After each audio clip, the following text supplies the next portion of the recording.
So today I want to talk about somebody that I really like. I really like J.K. Rowling, not because of the Harry Potter series, not because of the movies, but because she is based and she continues to speak her mind when it comes to transgender issues, and she will not be canceled. She has come under fire over the last few years because of some of the tweets that she has released on the internet and have gone viral for her outspoken opinion in opposition to the transgender movement. In 2020, she posted on Twitter, quote, "If sex isn't real, there's no same-sex attraction. If sex isn't real, the lived reality of women globally is erased. I know and love trans people, but erasing the concept of sex removes the ability of many to meaningfully discuss their lives. It isn't hate to speak the truth." She also posted earlier this year where she said, quote, "Men defining what a woman is, what a woman should and shouldn't fear, what women should and shouldn't say, what rights women should be fine with giving up, and of course, what constitutes real misogyny. Get a mirror, that's real misogyny looking right back at you." Now, J.K. Rowling seems to understand something that others do not. And that is, it's very hard, if not impossible, to truly be a feminist and then also be pro-trans. Because the whole point of the transgender movement, the whole point of men becoming women, undermines the fundamental ideals of the feminist movement. So some basic feminist ideals is that women have been mistreated, women have been underappreciated, they have been overlooked, and what they have accomplished has not received the proper praise because of sexism, because of misogyny, because of an anti-woman point of view in various different domains throughout history. The point of feminism, at least initially, was to try and establish a more consistent opportunity for equality in various different domains. And in a lot of ways, women have accomplished this. Feminism has accomplished that goal, but it has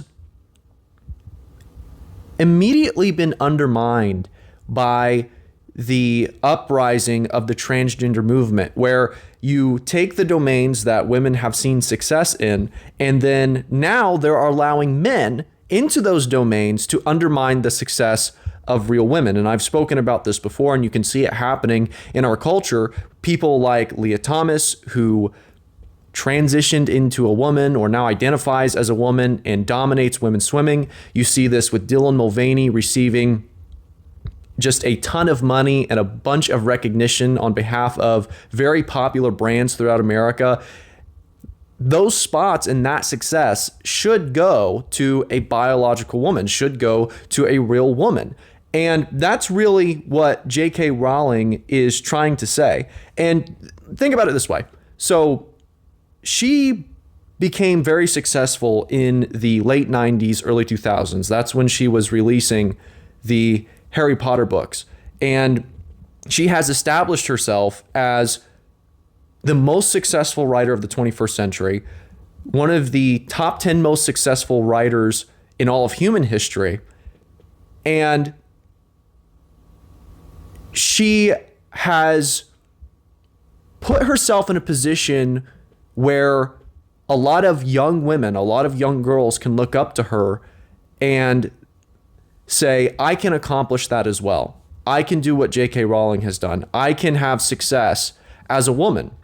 And again, this was like late 90s, early 2000s, so things were a little bit different. But that feeling of, hey, I'm a woman, but I can still succeed. I'm not gonna let people stop me from succeeding. That is being undermined by allowing men into these various different domains. And that's what J.K. Rowling is talking about. She's not anti-trans in the sense that she doesn't she doesn't want trans people around, or she doesn't like trans people. What she is saying is there has to be, in order for women to have a chance to succeed, there has to be some lines drawn in the sand in terms of what men are allowed to do, in terms of how men are allowed to insert themselves into all of these conversations, into all of these different scenarios, into all of these different domains. And she's simply asking the question, what does it mean for the future success of women if we consistently allow men to infiltrate and undermine the success of women everywhere?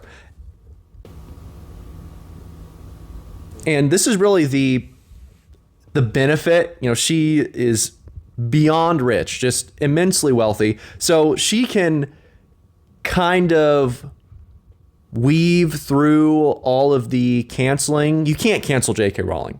She's too successful. She's too big. She's too wealthy. And, after having that much success, she could have stepped back and said, well, I don't want to bring myself under fire at this point in my career, and so I'm just going to remain silent. But she puts herself out there. She lines herself up for opposition. She lines herself up to be a target of people with opposing viewpoints, but she doesn't let that stop her from speaking the truth. And it's encouraging to see, just because, again, she could have easily taken herself out of that conversation and just let things be the way that they are. But sometimes you just have to speak your mind, and regardless of what the consequences are. And shout out to J.K. Rowling. It is kind of funny because I do believe that she's being authentic, but it also, just the way that people react, it comes off as she's just trolling people, and that's kind of funny to me. So shout out to her and the voice that she has had. Shout out to her for not being afraid to speak the truth.